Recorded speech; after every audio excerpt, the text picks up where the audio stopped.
Hot Night with Callum Madrigal. Paalala, SPG ang kwentong ito. Ikaw bahala kung tutuloy ka, malaki ka na. Converted by Jadeline 11.5.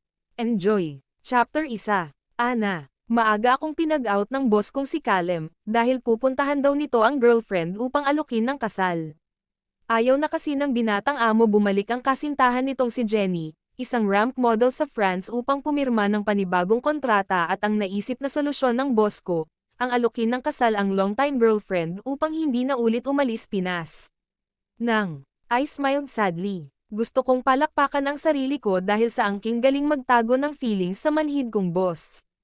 Ilan taon ko na ba siyang lihim na minamahal? Almost 2 years na rin pala. Pero wala akong lakas ng loob na sabihin yun sa kanya. Paano ko nga ba yun masasabi kay Callum? Kung araw-araw naman ay walang ibang bukang bibig kundi pangalan ng girlfriend niya. Sinubukan ko naman patayin sa puso ko ang nakatago pag-ibig sa binata. Ngunit walang nangyari, lalo na palagi ko siyang nakikita. Tingin ko nga mas nadagdagan pa sa paglipas ng taon kasi kahit manhid naman, tamabait sa akin ang binatang. Amo, isa pang dahilan kaya malabo ako nitong mapansin. Dahil ang layo ng agwat naming dalawa, kaya malabong magustuhan niya ako, dahil isa lang niya akong hamak na sekretarya samantala ang kasintahan nito ay galing sa mayamang pamilya at supermodel pa. Calling, malakas na ring ng cellphone ko ang nagpatigil sa kal-isip sa binatang amo. Ang layo na pala ng nilakbay, kundi pa sa tawag ng cellphone kang nasa dining table, nanatili akong tulala kahit oras na ng tulugan. After ko mag-out kanina naglakwatsa muna ako. Sinakto ko lang hindi ako masyadong gabi umuwi, I sighed deeply, I'm sure sa oras na ito, nakasuot na sa daliri ng girlfriend ni Callum, ang diamond engagement ring na ako pa talaga ang pumili dahil kinuha nito ang suggestion ko. Diba, ganun ako kagaling magtago ng damdamin sa binata. Kaya kung magpanggap na masaya sa harapan niya dahil sa kabaliwan nito sa kasintahan. Wala naman din akong panama sa babaeng yun. Sexy, maganda at malaki pa ang boobs. Laman ng mga magazine dahil. Modelo ito, muling nagring ang cellphone ko sa ibabaw ng maliit kong dining table. Ayaw ko sana, yun silipin dahil tinatamad akong bumangon ngunit makulit ang collar ayaw tumigil. Napilitan akong bumangon kasi inaalala ko rin mamaya kapatid ko pala ang tumatawag at may importanteng sasabihin. Bad trip kong dinampot ang phone ko at nakairap pa akong sumagot, hello. Tamad ang boses na wika ko, kumunat ang aking noo kasi nakakabingi-ingay ang sumalubong sa akin. Naisip ko munang silipin ang phone number kung kanino at nang makita ko kung sino. Muntik ko pang mabatiwan ang aking cellphone nang makitang si Callum ang tumatawag, hello sir. Ano po ang kailangan nyo? Ani ko pinaseryoso ang aking boses.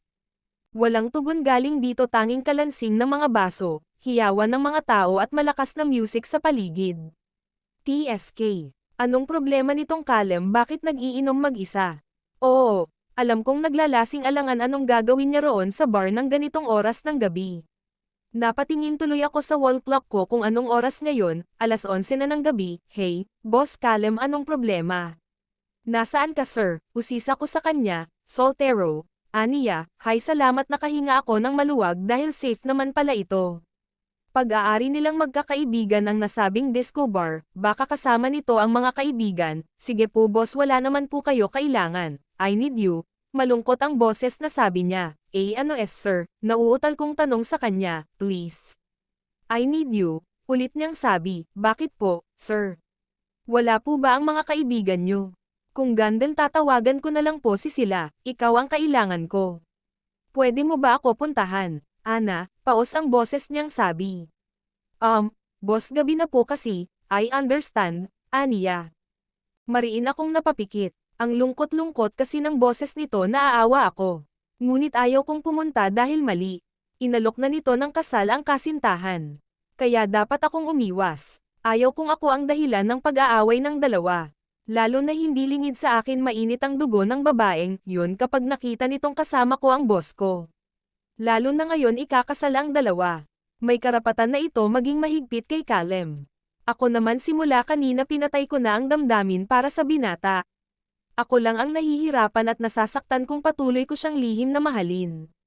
Hindi na tumawag si Callum. Bumalik ulit ako sa aking kama na malungkot at muling humiga. Kahit hindi ko alam kung makakatulog ako pinilit kong pumikit. Damn, pambihirang buhay, tako. Pilit ko na nga siyang kalimutan pero lapit naman ng lapit. Mga 20 minutes na siguro akong nakapikit nang muling may tumatawag. Hinayaan ko muna noong una subalit wala iyon tigil. Nagdadabog akong bumangon at muling inilapitan ang table kung saan naroon ang phone ko. Sinilip ko muna kung sinong tumatawag, Sir Callum. Umirap ako bago sagutin, hello, walang buhay na saad ko, hello Ma'am Ana. Pasensya na po alam kong gabi na. Pero ma'am nakikiusap sana kaming sunduin niyo si Sir Callum, ha? Bakit ako? Tawagan mo ang mga barkada niyan. Matutulog na ako, ma'am ayaw po niya sa kanyang mga kaibigan. Sige na ma'am kasi napapaaway na po si Sir. Dito sa bar, nanlaki ang mata ko kasi nolanagan ko ang sigaw ni Callum, gago. Matapang ka, Leon ang narinig ko. Ma'am Ana, sige naman po, hirap pong awatin ni boss. Nakikiusap na sabi ng tauhan nila sa Soltero, napahilot ako sa aking batok parang ako ang na-stress dito sa binata. Nasaan ba ang girlfriend nito bakit hinayaan ng amo ko mag-isa sa Soltero? Bubulong-bulong pa ako nang marinig ko ulit ang hiyaw ni Callum. Asshole, aniya narinig ko parang may sinapak. My God baka si Callum iyong nasapak, natampal ko ang noo ko kasi hindi ko pa napatay ang tawag salita ako ng salita. Kamote talaga arg. Tumikim ako, sige po kuya papunta na ako, napilitan ko sagot sa kanya, nagbihis lang ako ng capri pants at t-shirt tapos ponytail sa buhok ko. Inipon ko isang tali sa likuran ko, nagtungo ako ng Soltero bar, pagdating ko roon nakikipagtalo si Callum, sa kapwa lasing na pailing ako. Nilapitan ko ito tapos inawat buti nagpahila sa akin, Tara na uwi na kita. Wika ko sinamahan ko pa ng malamig na boses, napangiwi ako ng Mare Alize ang sinabi. Paano ko ito iuuwi hindi naman ako marunong magmaneho. Ngumiti ito nag-iwas ako ng tingin. ST ayaw kong nakangiti ito sa akin. Dahil nga pinag-aaralan ko na ito limutin, hi sexy. Wika nito nakangiti namumungay ang mata, lihim akong napalunok, umakbay sa akin muntik pa kaming matambad dahil malikot ito buti maagap kong nayakap ko ito sa baywang. OPS is sorry. Aniya nakatawa, bakit kasi nag-iinom hindi naman kaya? Bulong ko ngunit pisti talaga dahil nginisihan lang ako, cute naman magalit, aniya. Ewan ko sa'yo Callum, wika ko galit galaitan, huwag kang papabigat hindi ko kaya ang laki ng katawan mo plus tangkad mo pa, yes ma'am, sagot niya sa akin, lihim akong napangiti. Madalas ako nito tawagin ng ganoon kapag nasa office kami. Hinatid ko siya sa kondo niya nang nakataksi. Hindi naman mawawala ang kotse nito dahil binilin ko sa gwardya at mga tauhan na iiwan ko dahil hindi ako marunong magmaneho. Susi, tanong ko sa kanya pagdating namin sa tapat ng pinto. Ngumisi kaya na focus ang tingin ko sa mapula niyang labi. Ano kayang pakiramdam kapag nahalikan nito, nasa bulsa ng pants ko, aniya nahuli ako nakatingin sa kanya, Sir Kay kunin mo po muna. Ani ko sa kanya sabay nag-iwas ng tingin dahil hanggang ngayon feeling ko nakatingin ito sa akin, tumikim ako upang mag-alis ng kaba, kunin muna please. Napakalambing ng boses na utos niya sa akin, ST ako talaga, boss naman ikaw na, laban ko pa sa kanya. Akala ko hindi ako susundin ngunit ginawa naman. Pagpasok namin sa loob ng kondo unit niya, lihim kong nilaibat ang paningin sa buong kondo. Malinis ang kondo at ang mga gamit makikita mong mayaman ang may-ari. Combination ng gray at brown ang kulay ng wall maging sa leather sofa. Naitanong ko sa aking isip kung ilan babae na ba ang dinala ng binatang amo rito. Ano ba Ana bakit mo inaalam? Saway ko agad sa aking isipan, boss saan ang kwarto mo Ryan, hindi ito sumagot ngunit nginuso nito ang gitnang pinto. Tatlo kasi ang nakikita ko.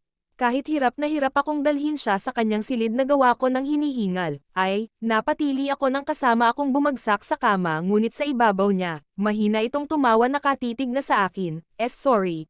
Nataranta kong sabi hindi makatingin ng deresto sa mata niya kahit hinuhuli nito ang tingin ko, nanigas ako dahil pinulupot nito ang magkabila niyang braso sa baywang ko habang mapunggay ang mata nakatitig sa akin. Naipikit ko ang mata ko dahil hinaplos niya ang likod ng palad sa pisngi ko, Ana, paus niyang sabi, unti-unti kong dinilat ang mata ko ngunit nakahawak na si Callum sa batok ko at hinayla ko palapit sa mukha niya at siniila ko ng halik. Sandali akong hindi makagalaw na pawang ang labi ko kaya nagkaroon ng pagkakataon si Callum, na ipasok ang dila sa loob ng bibig ko at nilero-laro ang dila ko. Sinipsip din niya ang ibabang labi ko kaya napaungol ako. Lumalim ang halik niya sa akin at maya-maya tinugon ko iyon na paungol ito sa aking ginawa.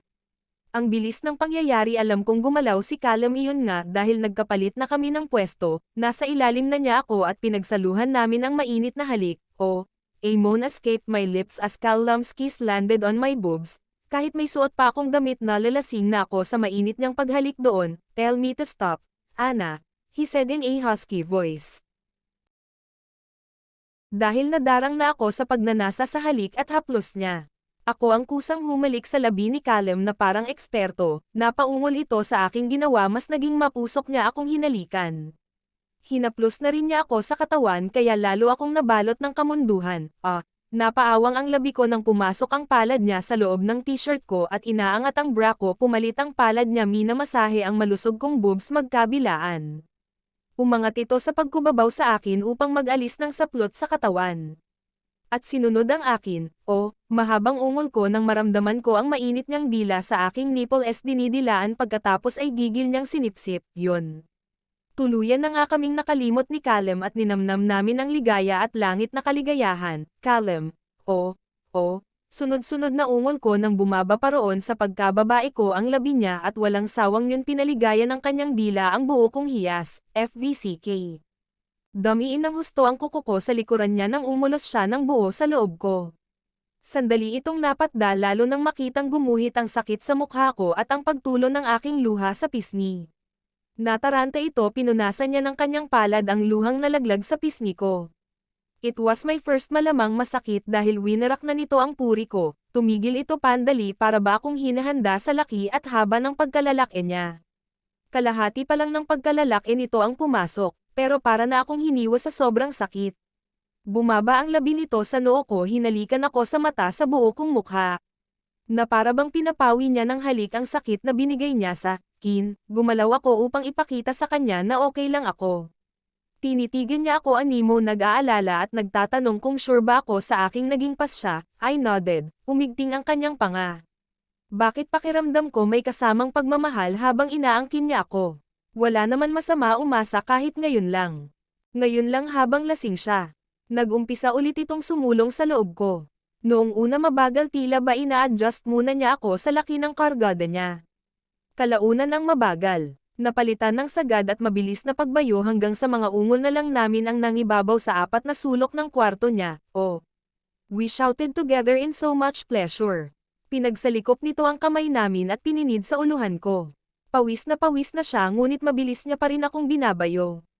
Ramdam ko ang pamumuno ng tensyon sa aking puso na anumang oras hindi ko iyon mapigilan sumabog. Callum, I moaned loudly and then I felt my explosion. As the orgasm ended, I was breathing heavily and closed my eyes. Mahigpit niya akong niyakap habang mabilis siyang bumabaon hugot sa loob ko. Ilang sandali lang naramdaman ko ang pagsabog ng nakakaantok, mainit at masarap niyang likido sa sinapupunan ko. Pareho kaming hiningal ngunit nakalarawan ang labis na kasiyahan sa aming mata, pumikit ako nakangiti, ipinagkaloob ko ang sarili ng buong puso kay Callum Rashid Madrigal. Dahil mahal ko siya, katapusan ng unang episode. Don't forget to like and subscribe para sa susunod na episode.